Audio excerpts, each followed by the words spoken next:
تفتكروا نبدأ نفكر اننا نبيع هالاند ونجيب حد زي مثلا صلاح او اوبشنات تانية في الهجوم زي ويسا زي كريس وود زي راؤول خيمينيز، ولا نفضل ماشيين مع هالاند ونخاف من نسبة ملكيته العالية ونفضل ماشيين معاه يمكن فورمته تبدأ تتحسن واحدة واحدة؟ كل ده هنشوفه مع بعض في الحلقة النهاردة ان شاء الله، وهنتكلم في افكار كتير تخص التغييرات اللي ينفع نعملها للجولة العاشرة وللجولات اللي هتبقى جاية بعد كده بإذن الله.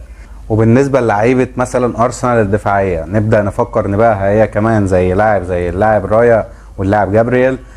ولاعيبة ليفربول مثلا نبدأ نفكر نبيع الاوبشنات الدفاعية اللي عندنا من فرقة زي فرقة ليفربول زي ارنولد وروبرتسون، ولا نكمل بيهم والفرقة دي هترجع تاني تقف على رجليها دفاعيا وتبدأ تظبط في الجولات اللي جاية.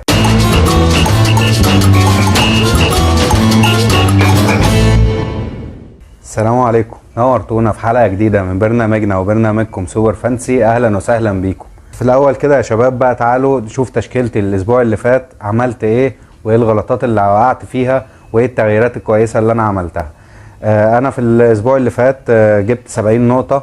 كان معايا في حراسة المرمى الحارس سانشيز جاب لي نقطة، وكان معايا روبرتسون جاب لي نقطتين، خسروا الكلين شيت في اخر دقيقة، يعني في دقيقة 97. كان معايا اللاعب جفارديول طلع لي بكلين شيت وطلع لي ب3 بونص، فبصراحة ظبطني خالص الجولة اللي فاتت. اللاعب اللي بعد كده هو اللاعب باو توريس اللي جاب لي نقطتين وبرده كلين شيت بيضيع من استون فيلا في اخر ثواني في الماتش. لو جينا نبص على خط النص هنلاقي عندي اللاعب ماكنيل، واللي بصراحة فضلت ان العبه على اللاعب سولانكي، لان سولانكي زي ما اتكلمت في الحلقة اللي فاتت انا بصراحة ما بقتش يعني حاسس ان هو مهاجم يعني نقدر نعتمد عليه في تشكيلاتنا، فكنت محتاج ان انا يعني ابيعه، بس قلت يعني ايه اركنه دكة الجولة دي وخلاص، وابيعه الجولة اللي جاية اللي هي ال10 باذن الله. فكان معايا ماكنيل كنت ملعبه وكان جاب لي نقطتين، اللاعب برضو طلع بلانك الاسبوع ده. اللاعب اللي بعد كده كان معايا اللاعب بالمر واللي جاب جون بصراحة وخد بونص وظبطني برضو، جاب 10 نقط. كان معايا اللاعب امبويمو، اللاعب اللي جاب برضو هدفين الجولة اللي فاتت وجاب حوالي 15 نقطة 15 نقطة. بصراحة امبويمو من اللعيبة اللي لازم تبقى في فرقنا كلنا، ولعيب دايما عنده استمرارية. لعب برنتفورد كله الهجومي والهجمات كلها بتتبنى على لاعب زي امبويمو، واتكلمنا ونصحنا قد ايه كتير ان هو لازم يبقى في فرقنا. لعيب اللي معايا بعد كده كان اللاعب جونسون لاعب توتنهام، واللي بصراحة عملوا ماتش وحش جدا جدا الجولة اللي فاتت قدام كريستال بالاس وخسر 1-0، لكن ده ما يخليناش اننا يعني نفكر نبيع حد زي جونسون لو معانا في الفرق بتاعتنا. اللاعب اللي بعد كده معانا هو اللاعب فودن، يعني كان كنت جبته الجولة اللي فاتت، بصراحة قلت ان هو هيعمل برضو مانشستر سيتي هيعمل ماتش حلو قدام ساوثهامبتون، الفريق اللي يعتبر اضعف دفاعيا في الدوري. كل الفرق بتعمل علينا نتائج كويسة، يعني اي فريق بيلعبه لازم يسجل فيه جون واثنين وثلاثة. جت عند مانشستر سيتي والماتش اللي معظمنا تارجت فيه منه لعيبة هجومية للسيتي، وفي مننا كتير عملوا تريبل كابتن للأسف، يعني بقول لهم هارد لك على تريبل كابتن بتاع ايرلينج هالاند الجولة اللي فاتت. طبعا دي كانت الاسباب يعني اللي مخلياني اجيب فيل فودن عندي في التشكيله الاسبوع التاسع.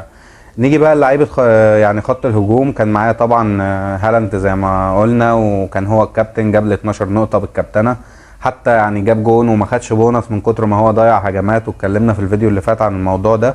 اللاعب اللي بعد كده معايا هو اللاعب كريس وود اللي جاب لي 12 نقطه، سجل هدفين وطلع ببونص، فبصراحه روق عليا وعلى كل اللي معاهم كريس وود الجوله اللي فاتت.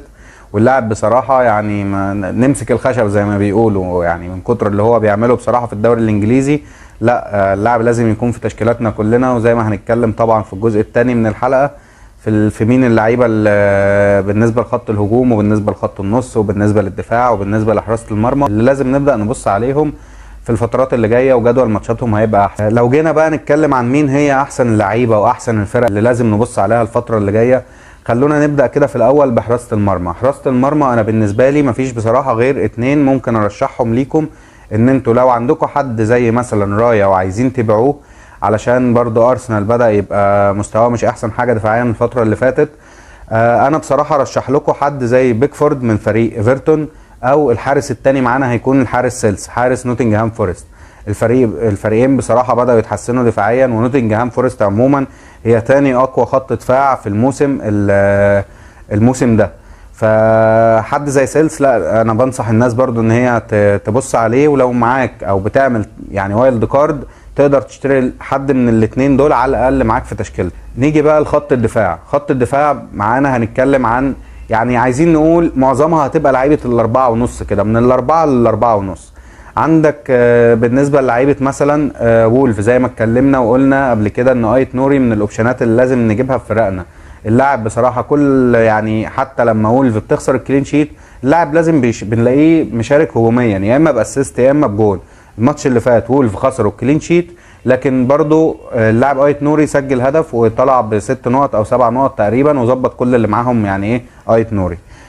اللاعب اللي بعد كده معانا نقدر برضو نبص عليه في الاوبشنات الدفاعيه اللي هي برضو بتلعب في حته 4.5، هو اللاعب روبرتسون لاعب فولهام.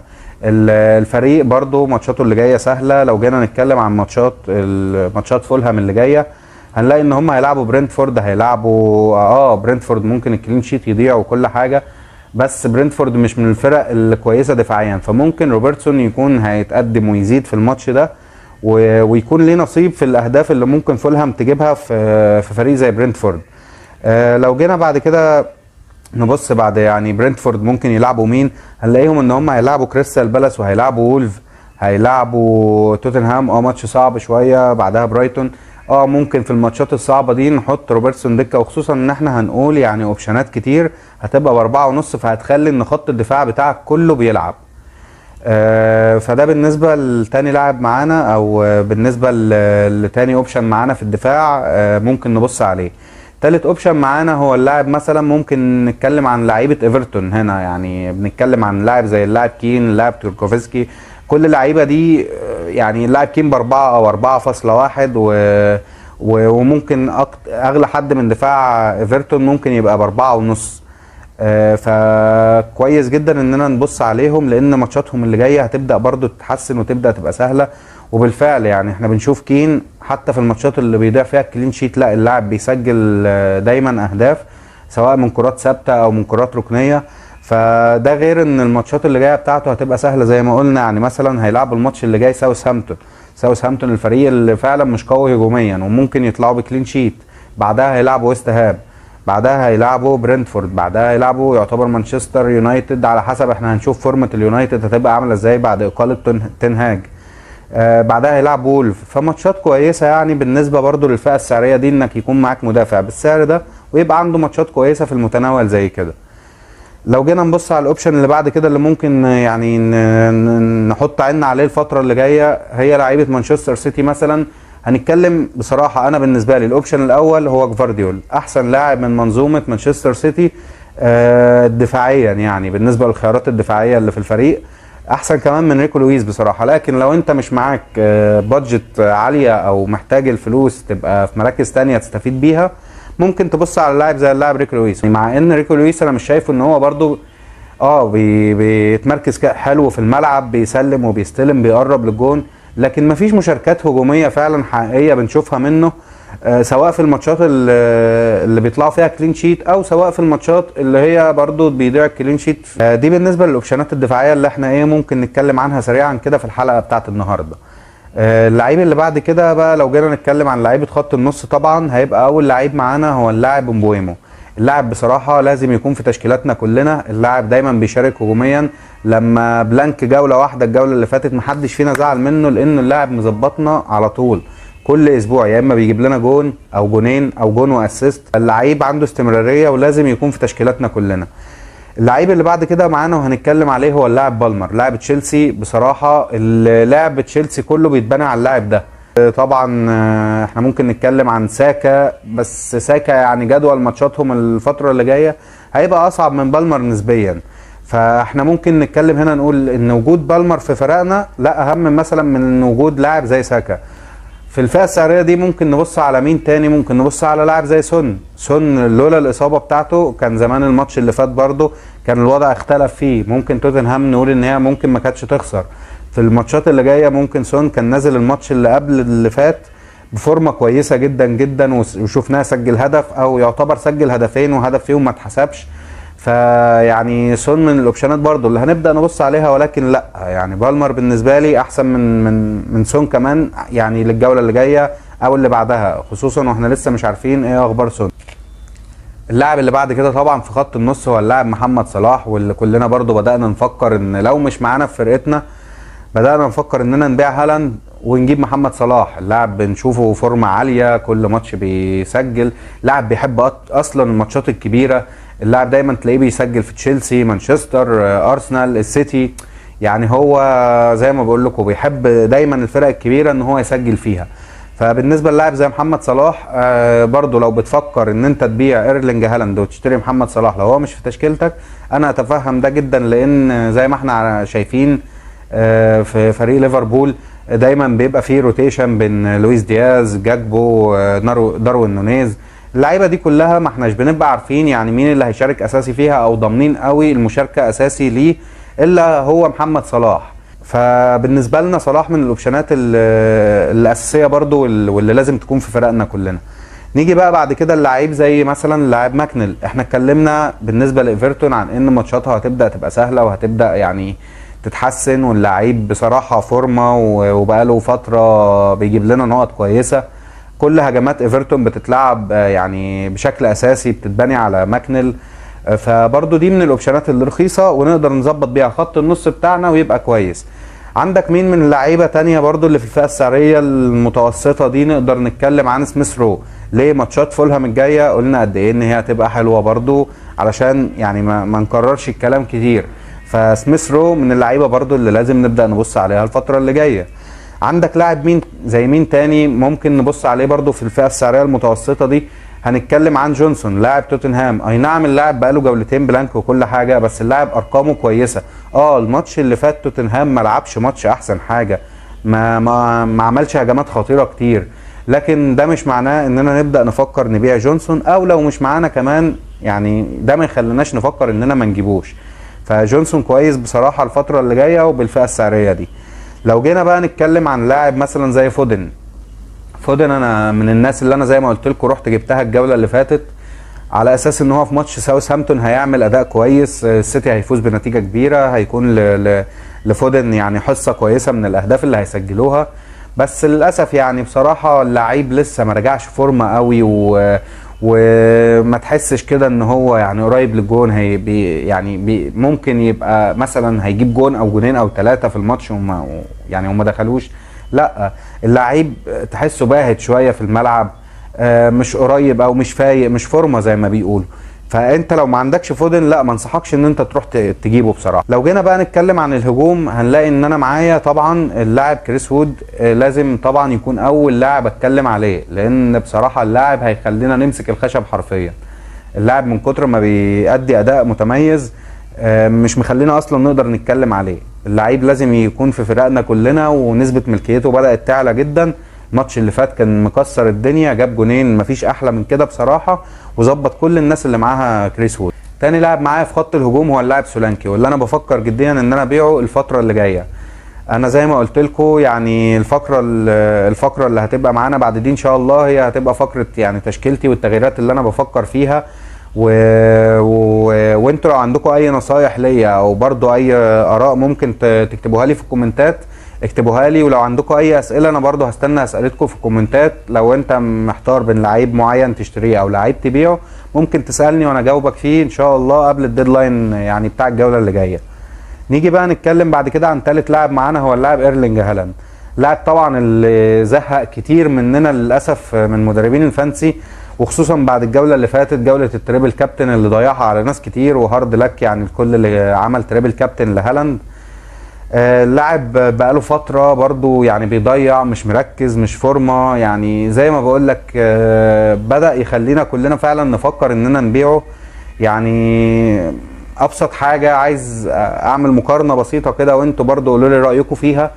احنا في اخر 4 ماتشات معانا هالاند جايب لنا جون واحد في اخر 4 ماتشات. طيب لو انا بقى كنت مش معايا هالاند ومعايا بداله 3 لعيبه زي مثلا وود، زي راؤول خيمينيز، وزي كونيا، او زي لارسون، يعني اي لعيبه من الفئه السعريه حتى اللي يا عم زي فاردي، كل اللعيبه دي عايز اقول لك ان هي ممكن في اخر 4 جولات مجموع الاهداف اللي اللعيبه دي مثلا لو احنا هنلعب ب3 من المهاجمين اللي احنا ذكرناهم من شويه هنلاقي ان ممكن يكونوا جابوا 7 أو 8 اهداف في اخر 4 ماتشات، اللي هالاند جاب فيهم جون واحد ابو 15.5 مليون. ففعلا الفترة اللي جاية هنبدأ نفكر كلنا في حتة اننا نستفيد بالمهاجمين اللي شغالين وفورمة وبيجيبوا اهداف كل ماتش، حتى لو يعني ممكن يقعوا ماتش ماتشين، ما هو هالاند نفسه بيقع ماتش واثنين وثلاثة واربعة. فبالنسبة لنا الموضوع ده ممكن يبقى عادي الفترة اللي جاية. وهالاند كمان بدأ سعره يقل، ففي ناس كتير معنى كده زي ما قلت لكم ان هي بتبيعه او باعته خلاص. ولو حبينا نبيعه ممكن نجيب مين بداله. طبعا اننا نبيع هالاند ده هيخلينا كلنا بسهوله نعرف ندخل محمد صلاح لو هو مش في تشكيلاتنا، او هيخلينا لو محمد صلاح في تشكيلاتنا طبعا نقدر نجيب حد زي بالمر معانا، حد زي ساكا، حد زي سون. كل الاوبشنات دي هتبقى اسهل بالنسبه لنا لو خدنا الخطوه بتاعت اننا نبيع هالاند. لكن بصراحه انا الحقيقه يعني انصحكم ان على الاقل يعني نسيبوا الماتش اللي جاي او ماتشين جايين يعني، ونبدا بعدها نحكم. هو عنده بورنموث وعنده بعدها برايتون، فمش دي الماتشات اللي احنا نروح نبيع فيها هالاند الحقيقه. واكيد يعني في عندنا مراكز تانية اولى اننا نبيع فيها ونستثمر التغييرات بتاعتنا فيها. وبس كده يعني ده بالنسبه للعيبه والنصايح اللي احنا قلنا عليها. وندخل بقى في الفقره اللي بعد كده، وهي فقره تشكيلتي والتغييرات اللي انا بفكر بصراحه ان انا اعملها. لو جينا بقى نبص على تشكيلتي اللي هي قدامكم دي ان شاء الله، انا بفكر اعمل فيها ايه. هتلاقوني ان انا عايز ابيع حد زي اللاعب باو توريس لاعب استون فيلا، وبصراحه عايز اجيب مكانه لاعب فريق وولف اللاعب ايت نوري، واللي بصراحه قلنا ان هو متالق جدا الفتره اللي فاتت. تاني تغييره بقى بفكر اعملها بصراحه في تشكيلتي الجوله العاشره، هو ان انا ابيع سولانكي واجيب بداله كونيا او لارسون، اي لاعب من لعيبه وولف، بسبب برضو زي ما قلت لكم ماتشاتهم الحلوه. او لو انا هكتفي بان اجيب ايت نوري في الدفاع من فريق زي فريق وولف، بفكر ان انا اجيب مع وود وهالاند، بفكر ان انا العب براؤول خيمينيز الجولتين 3 اللي جايين. المهاجم الثالث اللي انا بفكر فيه هو اللاعب ويسا لاعب برنتفورد. بصراحه انا ميال اكتر للتغييره دي، حاسس ان احنا الفتره اللي جايه هيبقى الاساسي في كل تشكيلاتنا هيبقى ان انت يبقى معاك مبويمو وويسا، بالذات في الماتشات اللي جايه دي حاسسها هتبقى ثنائيه جباره. يعني هتفكرنا كده بحاجه حصلت من 2-3 لما كان هاري كين لسه في الدوري الانجليزي، كانت الثنائيه بتاعت سون وكين. بصراحه انا حاسس ان الكام ماتش اللي جايين دول هيبقوا بتوع ويسا ومبويمو من فريق برنتفورد. فدي بصراحه التغييرات اللي انا بفكر فيها، ودي التغييرات اللي انا هعملها باذن الله يعني. ولو في اي حاجه تانية جديده حصلت هنزل لكم كومنت مثبت على الفيديو ده باذن الله قبل بدايه الديدلاين بتاع الجوله العاشره. ولكن دي بالنسبه لي كده هي التشكيله اللي انا هبدا بيها باذن الله يعني بنسبه كبيره. وهستنى رايكم طبعا في الحلقه الخفيفه دي في الكومنتات تحت، ولو عندكم اي اسئله زي ما قلنا اكتبوها لي تحت وانا برضو هرد عليكم. وما تنساش اللايك والاشتراك في القناه علشان يوصلك دايما نصايحنا وكل جديدنا اول باول.